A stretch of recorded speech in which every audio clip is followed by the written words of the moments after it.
Bonjour, je vais faire une petite vidéo un peu différente là qu'habitude, hein, enfin, juste pour dire que je suis inquiet.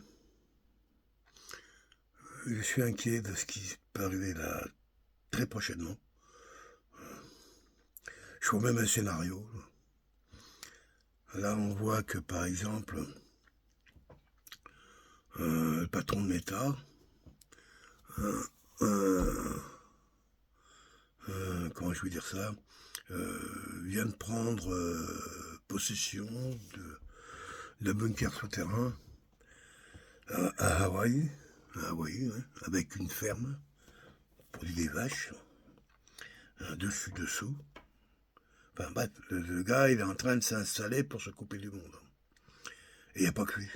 On s'aperçoit que tous les grands milliardaires, dernièrement, ont tous investi dans des îles, Nouvelle-Zélande entre autres, beaucoup, hein, mais pas que. Et ils ont cherché les endroits les plus isolés du monde, et puis aussi parce que les petits pays, en général, c'est beaucoup plus facile pour les milliardaires de faire ce qu'ils veulent dessus. Alors on pourrait dire, mais pourquoi tout d'un coup ils habitent dans les bunkers et ils commencent à y revenir? Serait-il au courant de quelque chose que nous ne connaissons pas? Ben bien sûr, puisque c'est eux qui fabriquent ce monde. C'est-à-dire que c'est eux qui l'ont fabriqué dans la croissance, d'autres milliardaires. Donc en regardant bien, il y a de fortes chances que ce soit les mêmes. Et puis la Silicon Valley qui a pris le pouvoir, hein, tout simplement, qui sont devenus les maîtres du monde. Hein, puisqu'aujourd'hui, il n'y a pas un politique qui peut s'opposer aux GAFA. Les autres, ils te le démontent en 2 secondes et ils meurent. Aujourd'hui, on est rentré dans une société, une civilisation d'opinion, l'opinion publique. Et donc, celui-là qui manipule l'opinion, manipule, contrôle, quoi. Et donc, c'est évident que quand tu es patron de Facebook, lui, il en sait certainement plus sur moi dans mes habitudes que moi-même je le sais. S'il veut le savoir. Ce que je veux dire par là, c'est qu'ils ont des informations sur nous de façon d'une finesse incroyable qui leur permettent sans trop d'erreur de positionner leur pion. Dans quel but? Comme le disait Claire Sévrac dans son livre Les milliardaires ont déclaré la guerre au peuple. Je dirais que oui, leur but, c'est de mettre fin à ce monde, une autre civilisation, d'y mettre fin, d'en diminuer le nombre d'habitants pour redémarrer, pour continuer, pas pour redémarrer, mais pour continuer sur un type de civilisation ultra connectée qui viendrait à être entièrement disponible que pour ces quelques milliers de milliardaires à travers le monde qui posséderaient tout. On est parti pour un truc qui paraît aussi sordide que ça. Maintenant, oui, je sais que quand ils ont commencé à le penser, quand ils ont commencé à penser Internet, quand les militaires ont décidé, en fin de compte, de connecter les peuples sur ces outils-là, il y avait un projet derrière. Et le projet, c'est le contrôle, la mondialisation, le contrôle de tout le vivant. Depuis 10-20 ans, je pense qu'ils pensent qu'ils sont OK pour eux, qu'ils sont arrivés à ces bouts-là. Et là, depuis, ils sont en train de nettoyer, enfin, enlever tout ce qui leur sert plus. Les 6 milliards d'individus qui ont cru croître, enfin, qui étaient en croissance, je ne sais pas le dire, en croissance durant le XXe siècle, 19e et 20e, eh bien, ce nombre leur a permis à chacun de faire les fortunes qui leur étaient nécessaires. Aujourd'hui, ce nombre ne peut plus croître. Il peut au contraire devenir aujourd'hui coûtant. Et il s'aperçoit qu'il faut décroître parce que la décroissance pour eux est à nouveau encore rentable, toujours. Il n'y a que pour nous que ça ne l'est pas. Nous, on sert que d'équilibre. Je pense qu'ils avaient programmé la destruction de cette civilisation il y a longtemps. Et aujourd'hui, je pense que tous les outils sont là. Là, on peut parler encore un petit peu entre nous. Je pense que le principe a marché comme ça avant qu'il y ait le crack bancaire.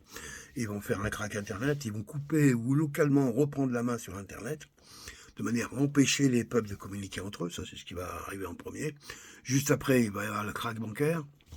Les cartes ne vont plus marcher. Imaginez un peu la panique dans les villes. La barbarie qui va... Mais là, ça va pas mettre 3 jours. Hein. Si le système bancaire s'écroule, ça veut dire quoi? Ça veut dire que c'est la loi du plus fort qui va marcher. Hein. Physique, hein, je parle de la rue. La loi de la rue qui va gouverner. Hein. Très vite. C'est pour ça que de tout temps, dans les périodes de crise, les voyous et le système ont toujours fonctionné ensemble. Hein, pour mater le peuple, l'exploiter, l'extorquer. Parce que c'est tout ce qu'ils font, ces gens-là. Ils exploitent, ils extorquent, ils escroquent. Après, il y en a qui disent, ouais, c'est des gentils garçons. Arrête un peu. Hein. Bien sûr que ce sont des ordures, profondément, en plus complètement convaincus qu'ils sont là pour comment je dirais, pour faire le monde, et que ce sont eux les créateurs d'un monde. Et je pense qu'ils ont même, je ne serais pas étonné qu'un Bilou ou que l'autre, là, enfin, qu'ils aient un petit peu l'idée du fait de leur foi religieuse, qui serait peut-être un peu messianique, hein? Oui, ben après tout, c'est quoi un messie? Hein? Si t'es celui-là qui est apte à pouvoir transformer ton monde, je pense qu'ils ont cette dimension, ils en sont surtout conscients. Hein, et je crois qu'ils ont déclaré, comme disait Claire Sévrac, qu'ils ont assassiné d'ailleurs, qu'ils avaient déclaré la guerre au peuple il y a 20 ans. Ah ouais, c'est ça. On y est là. Alors c'est sûr que je peux faire comme beaucoup de gens, dire ouais mais si tu écoutes des trucs comme ça, c'est normal, bon, laisse faire, et puis bon, au moment où il y aura une sonnette sur ton téléphone, bon bref, ça va venir. Moi je vais en parler parce que je pense que tout le monde a des soucis de ce genre, tous. Tout le monde réfléchit à ça, tout le monde sent bien que il y a un truc qui est en train de se passer là. Les menaces sont énormes, hein. Alors tout le monde parle de tout petits pays qu'on est en train de détruire sous les feux des caméras, là. Hein, pour que tout le monde voie bien là, la capacité horrible de ceux qui mènent ce monde. Il y a l'autre aux frontières de l'Europe, là. Hein, là, c'est pareil. Les menaces sont extrêmes. Je dis bien extrêmes. Hein, j'ai encore écouté une réflexion du boss de l'Est, là. J'ai mis de donner les noms parce qu'il paraît qu'on donne les noms. Après, les vidéos peuvent être censurées. Donc, mais bon, Pierre via Baby qui passe devant la maison. Maman et la fifi, elle est toute jeune celle-là. Oh bon. Quand je l'écoute, le gars, il rigole pas du tout. Il est en train de dire, faites ça et vous serez à l'origine de la destruction totale de la civilisation. Faites ça. Et l'autre, il dit, oui, je vais y aller, Qu'est-ce qu'il joue comme rôle? C'est là où on a découvert que le président des Cocorico, là, mais ça fait compte, il n'est pas président des Cocorico, lui, il est président de l'Europe. C'est, compte, c'est ça son métier. C'est l'Europe. Et quand il dit notre terre, notre territoire a été agressé, bon, déjà, premièrement, ce que je cherche, ce territoire-là n'appartenait pas à l'Europe otanesque. Mais bon, peu importe, dans cette position de défenseur de l'Europe, puisqu'il vise évidemment la présidence de l'Europe dans le but de faire un gouvernement mondial, vous savez que le projet, c'est en gros 5 grandes plateformes mondiales, une africaine, une européenne, une américaine, une asiatique et une qui représente un peu plus les mouvements des îles, tout ça, etc. Bref, et qui chacun viendrait à élire un représentant. Ils veulent toujours garder l'idée de la démocratie, parce que ça leur a tellement bien réussi, cette escroquerie culturelle. Une escroquerie. Là. Je préfère la royauté, bien sûr. Je préfère un roi, bien sûr. Vote pourquoi? Allez-y. Tiens, comme par hasard, vous allez voir, Macron va même être réélu une 3e fois. Pourquoi pas? Tout le monde l'aime, on le sait bien. Hein. Comme ici, là. Bon, bref, c'est pour ça qu'ils veulent garder à tout prix la démocratie, que les puissants de ce monde ont redressé, parce que moi je pensais qu'à un moment ils allaient faire tomber les élections. On laisse tomber ce truc-là, on prend la dictature. Mais non, ils veulent surtout pas. Hein, rappelez-vous que pendant le confinement là, de la Covid, il fallait qu'on soit volontaire. Mais c'était obligatoire, c'était obligatoire, mais il fallait que tu sois volontaire. Autrement, c'était les grosses sanctions. Là, c'est pareil. Ils veulent garder la démo. Donc, ce qui me fait dire que les élections auront bien lieu aux États-Unis.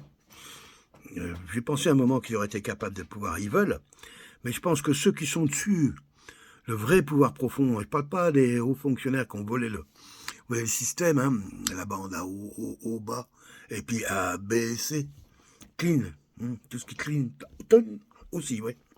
Voilà, tout ce camp-là était prêt bien sûr, à rentrer en ère dictatoriale. Mais la dictature, c'est comme la royauté, ça peut faire exactement les mêmes résultats.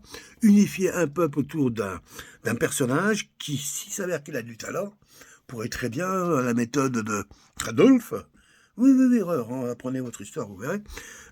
Mais d'autres, hein, il y en a plein qui ont Kadhafi, hein, Muammar Kadhafi. Oui, dictateur, peut-être, mais non. J'aurais aimé vivre là-bas, honnêtement. Oh bah oui, là.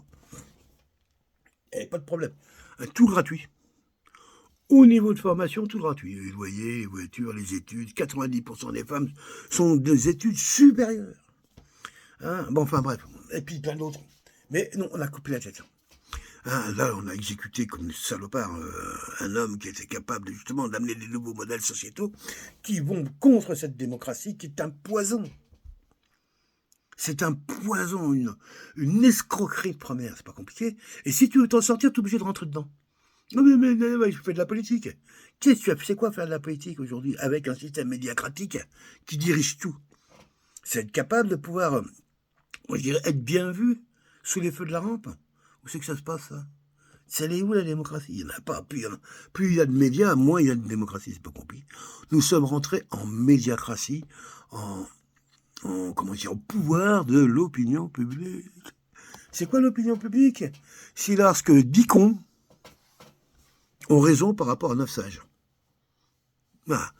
10, là, ils sont 10, ils sont 9, on va prendre à écouter parce qu'ils sont plus nombreux. Et en même temps, la force de la démocratie, c'est l'expression du plus grand nombre, comme on dit. Hein. Mais, comme vient de l'a répété le petit enfoiré de 68, là, que, oui, le plus grand nombre qui avait vocation, avant tout, à s'exécuter, à respecter le plus petit nombre. Et en gros, c'est une démocratie qui est faite pour le plus grand nombre, mais qui a vocation à mettre en valeur le petit nombre. C'est-à-dire, en gros, on voit bien que le peuple, là-dedans, il est... C'est le prétexte, et après, on n'en a plus besoin. Le prétexte, jamais les gens ont voté librement, sauf de temps en temps quand ils pensent que le système est parfait. On a vu avec l'élection de l'Américain à mèche blond, là, il n'avait pas prévu celui-là, hein, qu'il pouvait... Et pourtant. Et là, c'est évident qu'il va être réélu, mais si, ils vont tout faire pour essayer de... Bon, bref. Jusqu'à faire une troisième guerre mondiale. Et je dirais qu'elle y est déjà, la troisième guerre mondiale. Il y a une partie de l'Est qui est complètement opposée à l'OTAN. On voit que les Japonais ont augmenté leur niveau de sécurité par rapport à la Chine. La Chine qui commence à développer des tas de bateaux militaires. Enfin bref, c'est pas mondial ça, c'est quoi là? Qu'est-ce qui se passe au Moyen-Orient?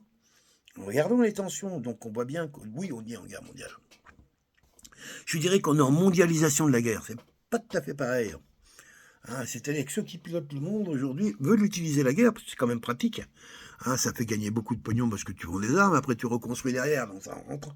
Mais là, il ne s'agit pas de reconstruire. Je pense que le rôle de c'est de détruire. Mettre à plat, raser. Rendre la vie impossible après. Et je pense que c'est les expériences qu'on voit dans les tout petits territoires qui est génocidé actuellement, bah, c'est cette expérience-là qu'on est peut-être en train d'essayer de mettre en place aux yeux du monde. L'éradication totale d'un territoire. Et plus rien. Plus une plante, plus rien qui doit pousser. C'est dans la tête des hommes pour faire des choses pareilles. Mais on en est là aujourd'hui. Hein. Donc oui, je suis inquiet. Je suis inquiet de la violence que tout cela va générer très rapidement. Hein, pas oublier que s'il y a une crise, comme je dis, financière, elle va y être. Je pense qu'ils aimeraient arriver à mettre la main sur l'argent d'abord avant de pouvoir l'interdire. Bon, bref. Mais je pense que ça va avoir lieu là. Là, c'est les gens qui viennent. Je pense que nous, dans les campagnes, on va pouvoir serrer les fesses parce que beaucoup de citadins vont partir, fuir, quitter les villes. Au bout d'une semaine, hein, pas tout de suite, mais au bout d'une semaine, oui, il va y avoir de l'exode. Beaucoup, je suis une grosse vague. Il y en a qui vont pas toujours demander. Hein. Je sais pas que j'en ai pas prêt à recevoir, au contraire, bien au contraire. Mais tu peux y mettre de l'ordre, tu peux le prévoir, l'organiser, mais quand c'est des périodes comme ça, de pré-guerre ou de guerre, même, je sais pas très bien. Il y a des lois qui, la nature humaine, lorsqu'elle est mise en danger, peut devenir complètement folle. Nous, les êtres humains, on a cette capacité de destruction incroyable, quoi. Donc voilà, je voulais exprimer un peu, ça me panique pas, non? Mais j'aimerais me poser, là, commencer à faire mes devoirs. S'il s'agit de quitter ce monde dans l'année qui vient, dans les 2 ans. Comment? En panique, en peur, en regret, en reproche, en colère? Il faut que je reprenne la paix.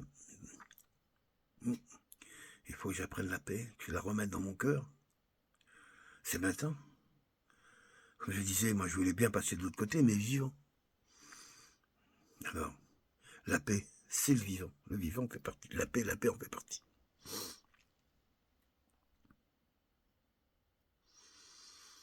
Voilà, je paniquais personne. De toute façon, tout le monde a des informations. Il y a ceux qui écoutent les informations, je dirais, officielles, dont on sait ce qu'ils pensent, à peu près. Il y a ceux qui écoutent les infos officieuses, on peut avoir aussi une idée de ce qu'ils pensent, à peu près. Il y a ceux qui écoutent les deux. Il y a ceux qui n'ont rien à foutre, il y a ceux qui n'écoutent rien du tout, il y a ceux qui ont autre chose à faire. Enfin bref, il y a plein de façons de ne pas se connecter à cette réalité-là. Mais moi, je peux pas. Je ne peux pas. Je passe pas ma journée à... C'est évident. Mais je regarde comment ça progresse. Ouais, je suis ça. Oui, pas dans les systèmes officieux. Ouais, je suis désolé, mais les menteurs patentés nets et en plus débiles, j'y arrive plus. Moi, je suis jamais arrivé, encore moins. Que de l'autre côté, moi, ça fait travailler, il faut sourire notre intelligence, notre culture, notre connaissance. J'ai pas découvert les choses en 3 minutes. Il a fallu du temps pour apprendre, comprendre, analyser. Pour aller où? Juste à l'endroit où tu es, pas plus loin. Si tu l'avais pas appris, je l'ai pas appris pour les autres, j'ai appris pour moi. Pour mieux connaître le monde, mieux connaître la vie. Oui, Dieu, certes, même si moi ça me parle pas, Dieu du tout. Dieu, je comprends même pas ce que ça veut dire. Mais par contre, ce que j'appelle la vivante vie, cet état extraordinaire d'être où tout est relié dans un instant qui est figé sur une ligne éternelle. Wow, c'est joli comme ça. Ouais, vous freinez les chevaux. Pourtant, c'est ça que je crois. Moi, je crois, comment je dirais, au renouvellement de la vie. Il y en a qui vont parler de, comment on appelle ça, de karma. Je ne crois pas, moi, spécialement au karma, avec une progression. C'est-à-dire qu'au fur et à mesure que tu fais tes karmas, t'es de mieux en mieux. Dans quelle direction? C'est quoi le but? Le but, c'est quoi? Libérer toutes les souffrances. Ah bon? Que les souffrances, quelque part, ne servent pas à la construction de la vie? Quand un arbre casse ses branches, bon, c'est vrai qu'il ne souffre pas. Mais ça l'aide à mieux se tenir debout. C'est ainsi que les choses sont faites. L'ombre et la lumière. Et la lumière n'est qu'un petit élément de la vie.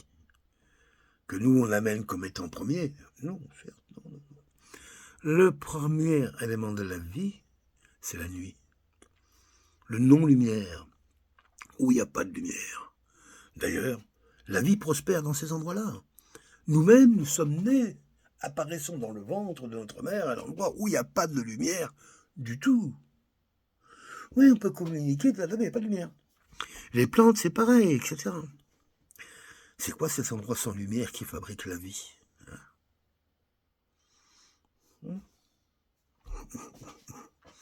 C'est quoi mourir ici dans un monde comme le mien?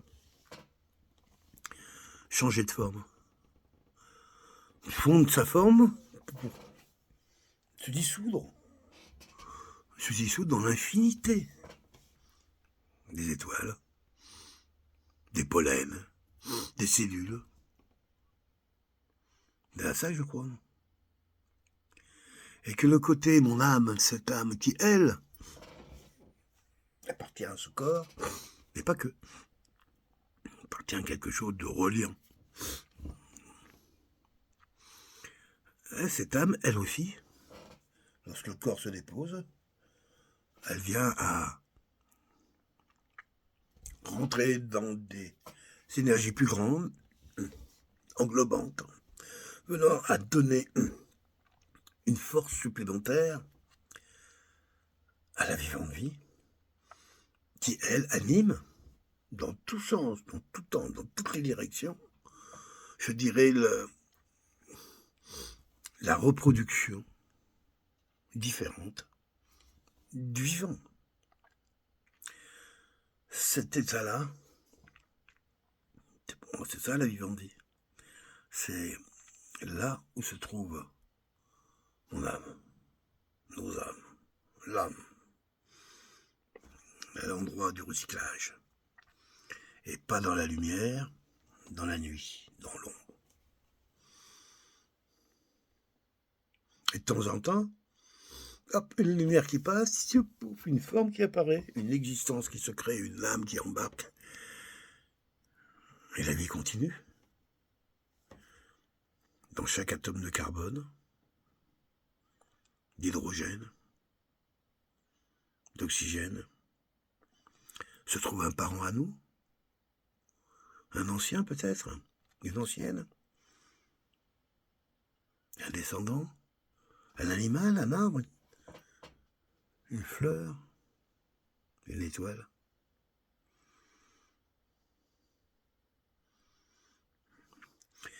Voilà, avec ces mots-là, ils ne seront quand même plus ces mots-là. Ils seront bien plus doux que ceux par lesquels j'avais commencé et qui n'avaient pas vocation à vouloir vous inquiéter plus qu'on ne peut l'être. Actuellement, tout est là pour être inquiété de toute manière. Mais juste pour essayer de libérer un peu la parole là-dessus. J'ai l'impression qu'elle est quand même énormément bloquée, que si on ne nomme pas les choses, il y a de fortes chances qu'on les subisse. Bonne journée sur ces mots-là. Encore ? Ah ben, alors ça sera avec les mots-là que je vous quitte et je vous souhaite une bonne journée. Bye.